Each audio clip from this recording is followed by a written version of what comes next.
If you're joining us from last week, we want to welcome you back to our series, What Now? Last week, Pastor Brian introduced us to this big question of how we should think and how we should feel in light of the recent pandemic. And chances are you've been affected by it. There's not many people who haven't been affected by it, and that includes us at the church.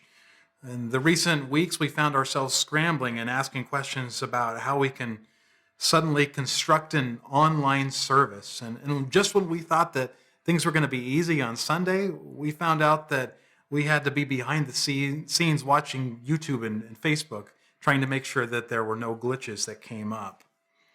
Certainly, it has affected the church world in a pretty big way.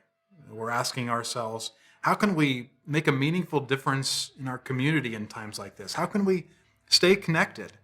And on a personal level, I'm asking questions that I never thought I'd ask before, like, when is it appropriate for me to use my funny virtual backgrounds on Zoom? Or is it unethical to wear pajama pants on online meetings for counseling appointments? Well, there are some people that are thinking that this might result in one of the biggest revivals ever. Some pastors have seen their online video views just blow up.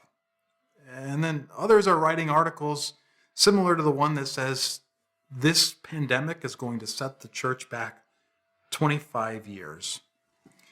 Can the church still be the church when we can no longer gather as a church? Chances are a question like that might stir something personal in you because you're starting to feel something different related to your job, your work, or your lifestyle. Can a stylist still be a stylist if they don't have hair to cut? Can a plumber still be a plumber if he or she is no longer working on someone else's pipes? Some of you have lost jobs that you've been working for over 20 years. And then there's another group of people that find themselves still working, but in a different kind of perhaps uncomfortable or unsettling ways. And many teachers who find themselves trying to teach students through Zoom or through some kind of an online platform might be asking if they can still cut it as a teacher in this new environment. And students have all sorts of questions as they wake up to attend classes that have no classmates by their side. Maybe that was the thing that got so many of them out of bed in the morning. Wouldn't it make you question who you are if you couldn't do the same things that you've always been doing, or you couldn't do them the same ways that you're used to doing them?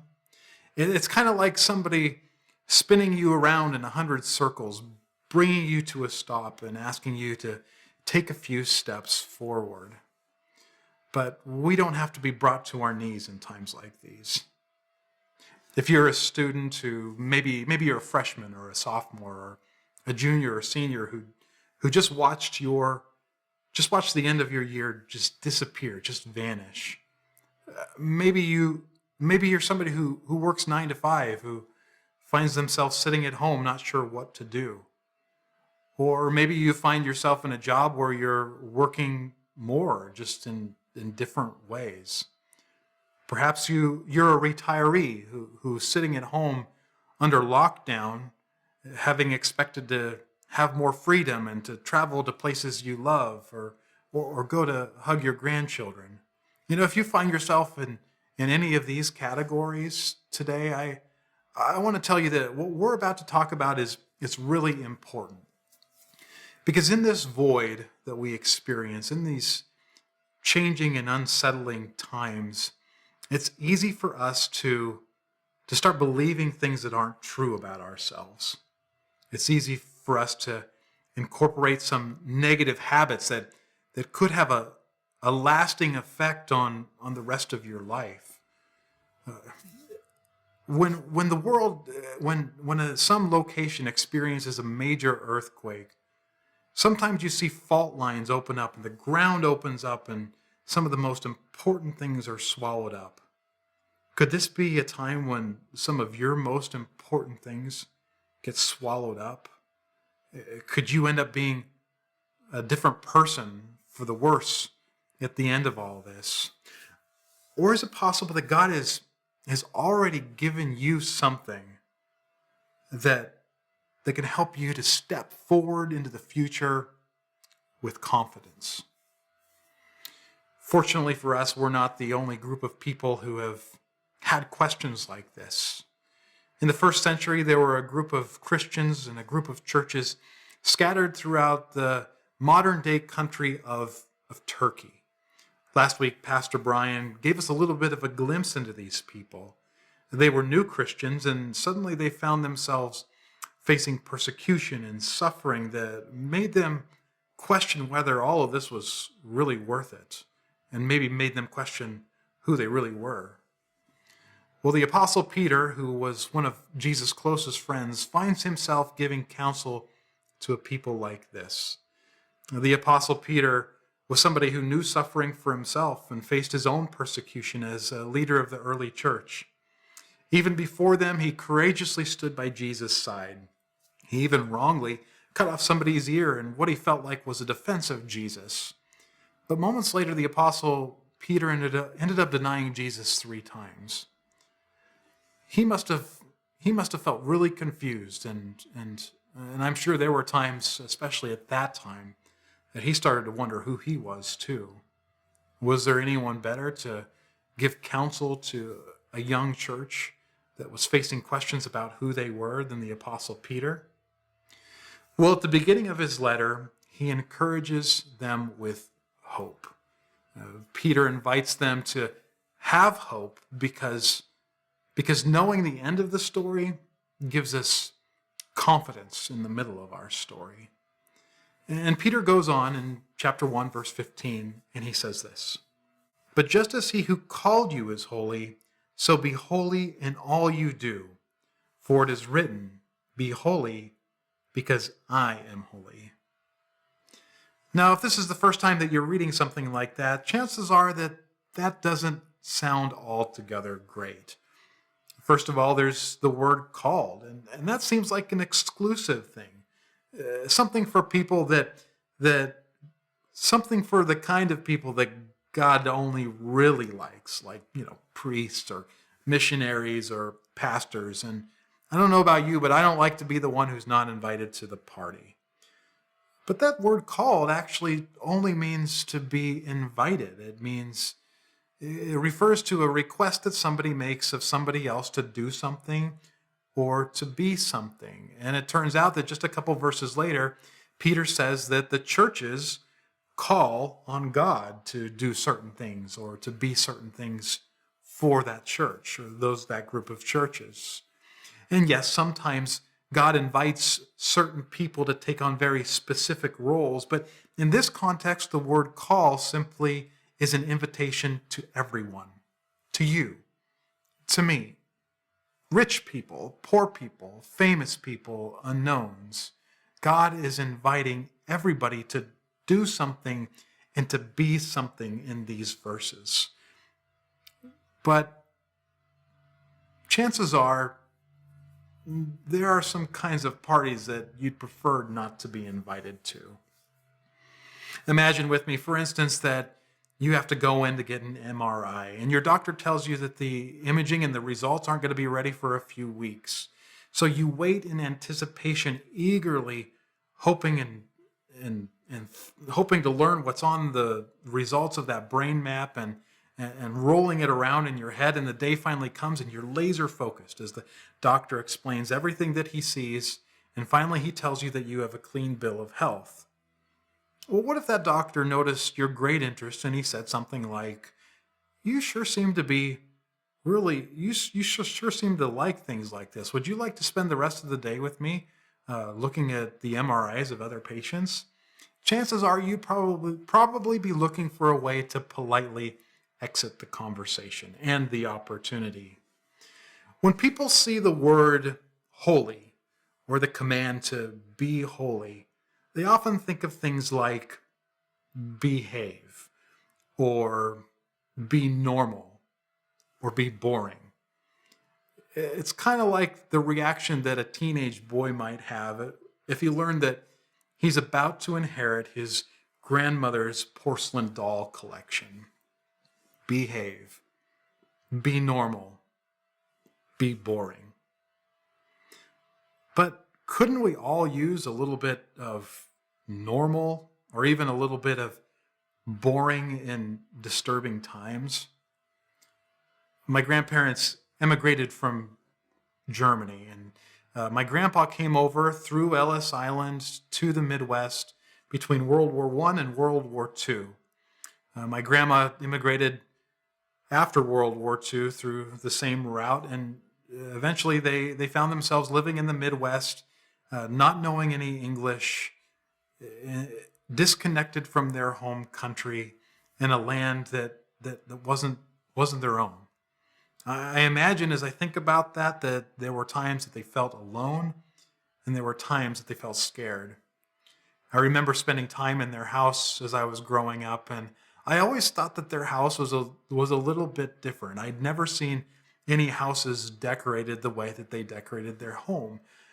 Things like little ornate people and statues sitting in glass cases that seemed otherworldly, and attention to detail that I didn't notice in other houses.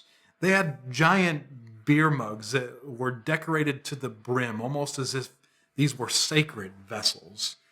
Kind of things like that made me feel like I was entering into a space that was different from what I was used to. My grandma frequently talked about Germany and how it was better in Germany. And even after 50 years, something that I learned, even after 50 years in the United States, something I learned about her was that Germany was her normal. And I soon after that got to have a similar experience when my dad took me over to Germany, into a land that I didn't understand or know. Everything was foreign to me. Everything was different. It smelled different. It tasted different. Instead of being soft, the bread was hard and difficult to bite through, and I felt scared. I felt alone.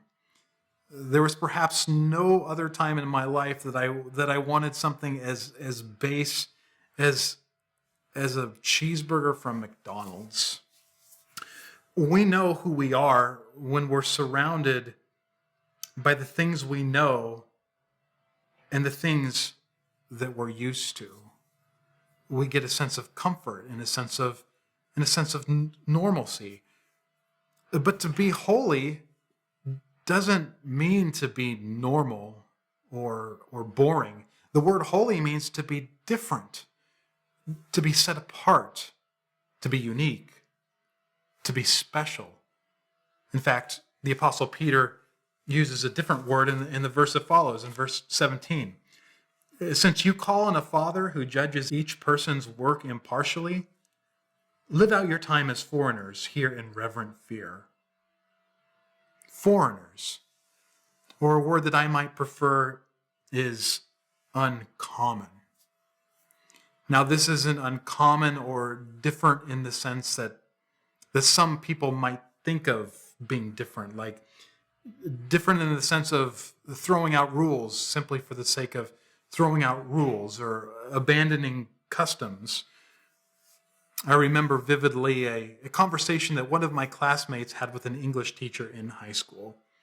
My classmate prized being different. He often claimed that he didn't care what people thought about him, and he lived in a way that would have been considered on the fringe. He dressed in all black. He dyed his hair white and black, a mixture, and he wore AC/DC shirts. He was a part of a rock band, and he smoked weed. Now, I know that might not be considered as fringe today as it was in the 90s, but trust me, it was then.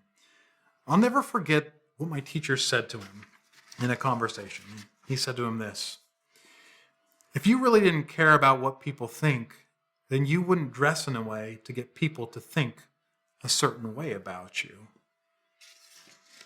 The truth is that often people think, when people often think about different, the kind of different they think of is only has a wrapper that's different, and it's really common underneath the surface.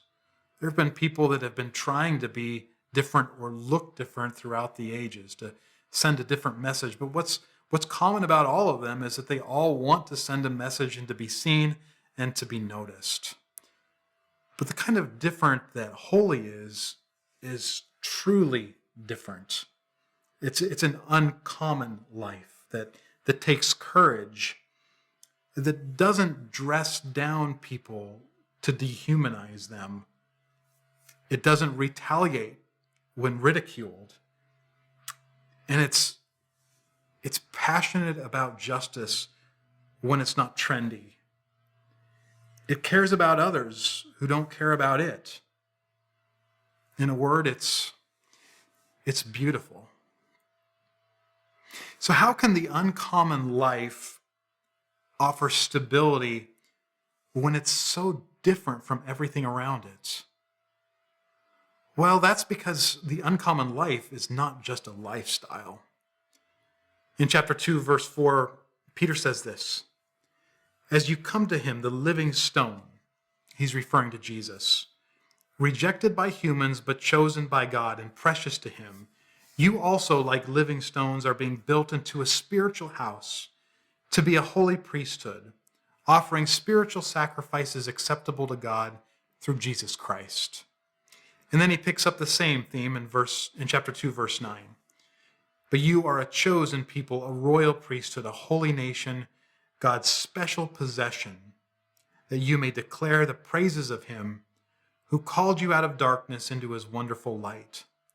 Once you were not a people, but now you are a people of God, since you had not received mercy, but now you have received mercy." God's calling is more than a lifestyle. It's an identity. Consider these words. Let's let them soak in just a little bit.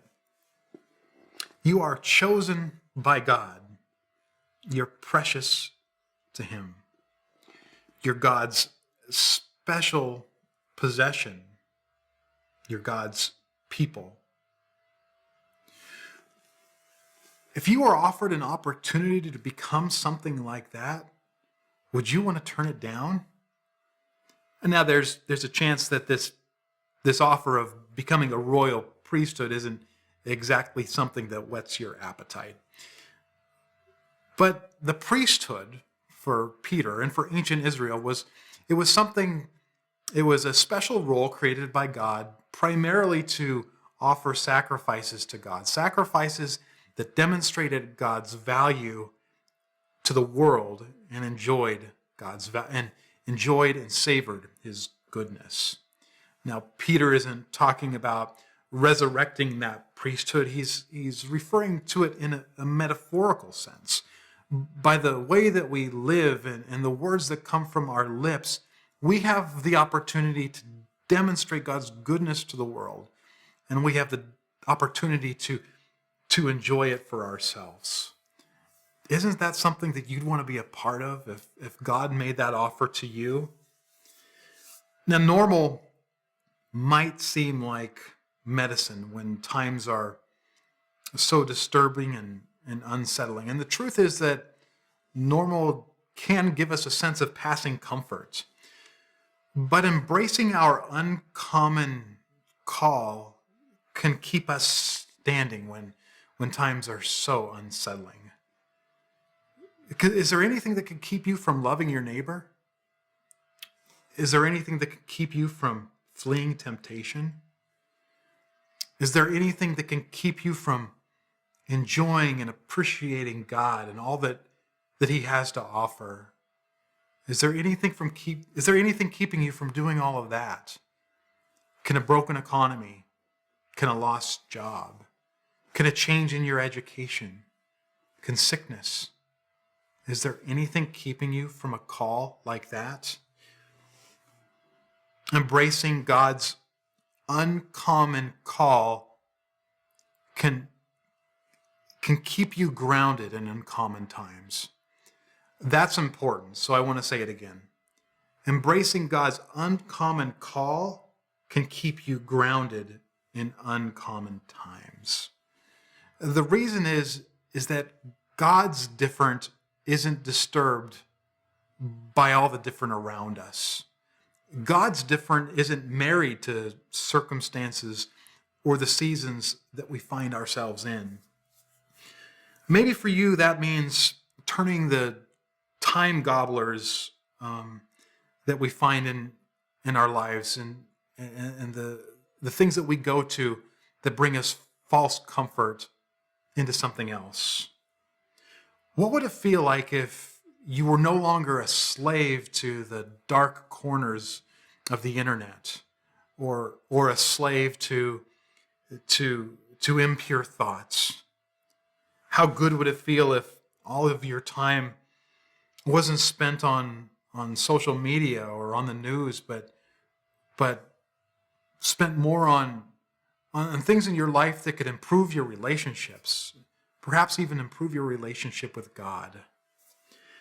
Maybe this also means returning to some uncommon practices like prayer or Bible reading. What an opportunity for those of you who aren't working the same amounts to dig a little bit deeper into your relationship with God in those ways. And for those of you who find yourself working more or find yourself stressed because of all of the additional things that are expected by your job, maybe you'll feel the urge even more to return to those common practices to get you through the day. What could God accomplish if your identity as a child of God became more important than your identity as a teacher, as a plumber, or as a pastor? When my wife Amy and I accepted the invitation to first become a pastor, we prayed about it, we considered it, and ultimately I felt led to come and serve in this way. And Amy also felt like it was the right fit for me. So we made our preparations and we made the move. But there was something in Amy that wasn't always sure that it was the right fit for her. Ever since Amy was a little girl, she had a strong passion for missions and other cultures. Partway through college, she decided to leave and go on a missions trip with the organization called YWAM.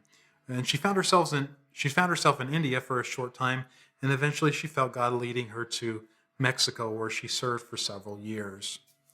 Her passion for the Mexican people and her love for the Spanish language led her back to college, where she learned Spanish with the hopes and anticipation that she would return with better skills to serve something that she felt like was a calling in her life, a very specific role.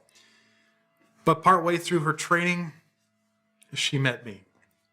And plans changed as we prayed and thought about the best direction for our family. But we never shut the door on the possible opportunity that she might continue to use her language skills and serve a people group that she loved, even though we moved to a state that rated 45th for the amount of Spanish speakers. We remained open and hopeful that God would fulfill that passion and that dream of her in some way. But over time, there was a nagging disappointment and sense of loss as she didn't see that dream come to fruition in ways that she might have expected. She just happens to be listening to several messages from Christian leaders at the time talking about Christian calling. And all of them opened up with this promise that they could tell each person what their calling was. So Amy listened with eager ears, and inevitably all of them said that the call of every person is to be holy. And Amy's response was to say, "Really? Is that it? Isn't there something more specific for me?" Well, over time, Amy's heart started to change. And I could see a change in her demeanor and more hopefulness, a spring in her step. And she said this to me: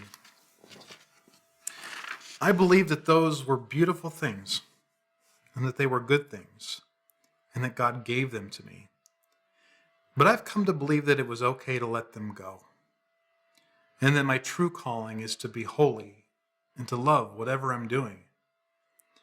And knowing my primary calling has freed me to make the most of this season, even though I expected something different. If you happen to wander into a gift shop in Austin, Texas, chances are you'll see a shirt for sale there that says, "Keep Austin Weird." Now, the kind of weird that Austin isn't necessarily going to be your kind of weird. And it just so happens that some of those people grew up, and there's another shirt hanging there that says, "Keep Austin Weird," but it has an addendum that says, "But let's not keep it too weird, guys, because we have kids now and our sleeve tattoos are starting to fade." But isn't it neat when we see people embracing their uncommon call, especially when it's good for the world? You know, that's the kind of thing that God is inviting us to do too. The times might change and the challenges might be difficult. But if we hold fast to what God has given us, the times, they won't faze us, and we'll find a way through.